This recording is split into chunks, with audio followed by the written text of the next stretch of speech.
আর মাত্র একটা match 40 over 3 ঘন্টা 20 মিনিট নির্ধারণ হয়ে যাবে বিপিএল এর শিরোপা কে জিতবে, রাজশাহী নাকি চট্টগ্রাম। দুই দল লিগ পর্বে দারুণ করেছে, দুই দলের মুখোমুখি তো আভাস পেয়েছি আমরা একটা রোমাঞ্চকর ফাইনাল ম্যাচের। কিন্তু ফাইনাল ম্যাচ এটা বলে কয়ে ম্যাচ জিতে যাবে না এবং কেউই বলতে পারবে না ম্যাচটা কে জিততে যাচ্ছে। তারপরেও অতীত পরিসংখ্যান, পারফরম্যান্স, তারকা খ্যাতি, উইকেট সব কিছু মিলিয়ে একটা ধারণা করা যেতেই পারে। প্রথমত, এই দুই দল তিনবার মুখোমুখি হয়েছে।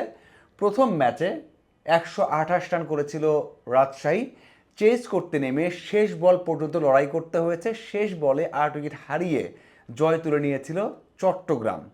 এরপরের ম্যাচে 125 রানে অল আউট হয়ে যায় চট্টগ্রাম, সেটা 7 উইকেট হারিয়ে 3 বল আগে পৌঁছে যায় বা জয় তুলে নেয় রাজশাহী।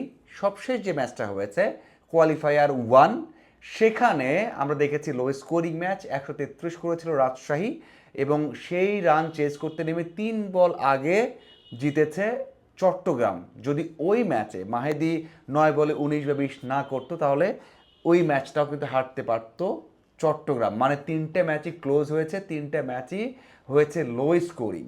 দেখুন ফাইনাল ম্যাচটা কেমন হবে, লো স্কোরিং নাকি অনেক বেশি রান হবে? এই প্রশ্ন করলে আপনি নিঃসন্দেহেই বলতে পারেন যে মিরপুরের উইকেটে সবশেষ কয়টা ম্যাচ দেখে নিশ্চয়তা পাওয়া গেছে যে এখানে মানে খুব বেশি রানে খেলা হবে না। 140 থেকে 150 বা 60 রানের মধ্যে একটা স্কোরে খেলা হবে। আবার এটাও জানা কথা যে 150-এর উপর রান করলে আগে ব্যাট করা দল ওই রান কেউ চেস করতে পারবে না, যত ভালো দলই হোক না কেন ওটা প্রায় অসম্ভব হয়ে যাবে।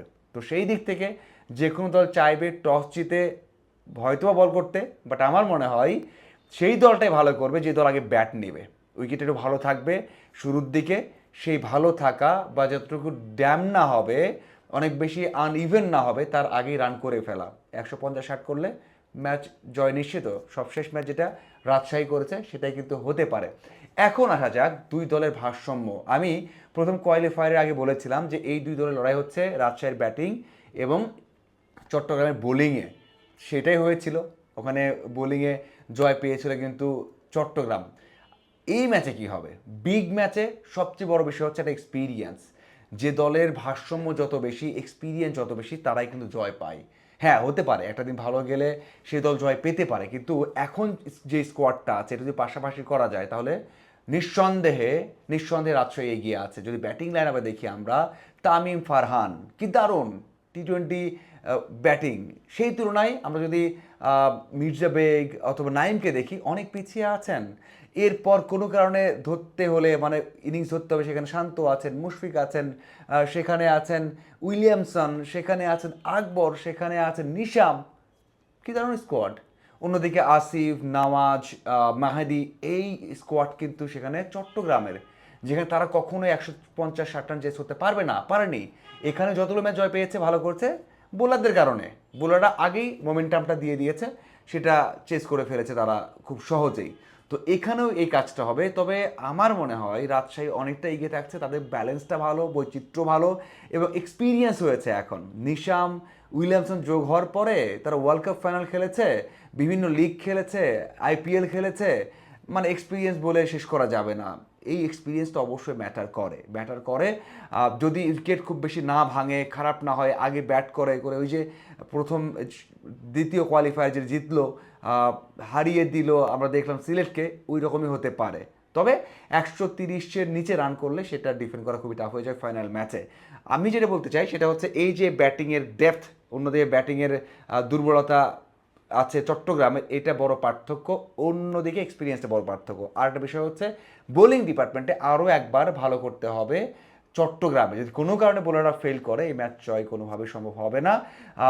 আমি আরেকটা কারণে রাজশাহীকে এগিয়ে রাখবো, সেটা হচ্ছে কলাপস করলে রাজশাহীর ঘুরে দাঁড়ানোর অনেক অনেক অনেক প্লেয়ার আছে যে ঘুরে দাঁড়াতে পারবে, ইনিংসটা ধরতে পারবে। কিন্তু অন্যদিকে যদি চট্টগ্রাম কোনো কারণে কলাপস করে, কোনো এক জায়গায় একটু ফল করে, সেখান থেকে ঘুরে দাঁড়ানো ওদের জন্য টাফ হয়ে যাবে। এটা হচ্ছে মেইন বিষয়। এবং আপনি যদি আমাকে বলেন, আমার বিশ্লেষণ বলছে বা আমি প্রত্যেকটা ম্যাচ দেখেছি, তাতে মনে হয় এই ম্যাচে 60 এবং 40 ব্যবধানে এগিয়ে থাকছে রাজশাহী। এবং আপনি যদি বলেন যে কে জিতবে, সেই পার্থক্য করতে হলে আমি বলবো যে রাজশাহী ম্যাচ জিততে যাচ্ছে বাট ট্রফিটা জিততে যাচ্ছে এই কারণে, কারণ তাদের ব্যালেন্সটা আছে, ভারসাম্য আছে, এক্সপিরিয়েন্স আছে এবং তাদের পারফরমেন্স আছে। অন্যদিকে আপনি বলতে পারেন ভাই প্রথমে একটা চান্সেই তো চট্টগ্রাম ফাইনাল উঠেছে, তারা কেন পারবে না? হ্যাঁ, তারাও পারবে। তাদেরকে আরও একটা টিম গেম খেলতে হবে, তাদেরকে আবারও একটা প্রেশার ম্যাচে পারফর্ম করতে হবে যারা অনেক সময় প্রেশার নেয়নি। এখানে ওয়ার্ল্ড কাপ ফাইনাল খেলেছেন অথবা বাংলাদেশের হয়ে বড় স্টেজে খেলেছেন, বাংলাদেশের অধিনায়ক আছেন, এমন কেউ কিন্তু তেমন নেই। মাহাদি আছেন, নাইম আছেন, মুগ্ধ আছেন, তারা আছেন, কিন্তু তারা কিন্তু ফাইনাল ম্যাচে পুরো দায়িত্ব নিয়ে খেলা সেরকম এক্সপিরিয়েন্স নেই যেটা ওই দলে আছে, রাজশাহীর আছে। সেই দিক থেকে আমি বলবো অবশ্যই এই ম্যাচটা জমজমাট হবে। আগের যেই তিনটে ম্যাচ ছিল লো স্কোরিং হলেও খুবই ক্লোজ হবে, এবং সেই ক্লোজ ম্যাচটা আমার মনে হয় জিততে যাচ্ছে রাজশাহী। যদিও কোনোভাবেই চট্টগ্রামকে হিসেবের বাইরে রাখা যায় না, তারা ফাইনাল খেলছে, তারাও তো ট্রফি জয়ের জন্য ভালো করবে, এবং তারা পিছিয়ে থাকলেও আমার মনে হয় তারাও চাইবে শেষ পর্যন্ত একেবারে সর্বোচ্চ দিয়ে খেলতে। আপনাদের কী মনে হয়, কারা এগিয়ে থাকছে, কারা জিততে পারে, এবং এক্সপিরিয়েন্সটা ম্যাটার করবে কিনা জানাবেন। ধন্যবাদ সবাইকে।